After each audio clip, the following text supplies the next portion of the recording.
Alright, so your launch is now live. One of the first things you want to do is notify your JVs and affiliates that you are now live and that they could send out an email to their subscribers. You'd also want to monitor things to make sure that things are running smoothly. Make sure that your website is loading up fine with all the traffic that it's getting, and make sure that customer questions are being responded to. Okay.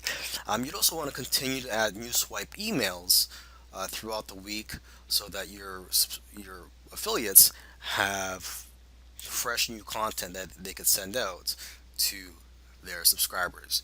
And you'd also want to keep your affiliates up to date during the week. For example, you could give them updates on the stats, for example, the earnings per click or EPCs.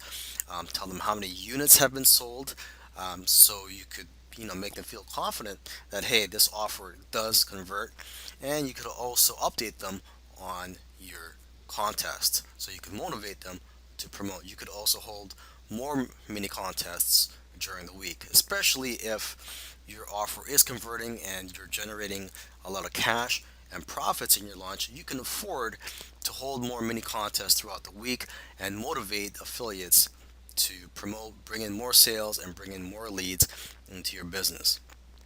Okay, you could also see how you can improve conversions and make your offer more profitable for affiliates. For example, you could tweak the headline, offer more bonuses on the sales page, or offer another upsell. All right, so basically, you'll have all these excuses to contact your affiliates, motivate them to promote your launch.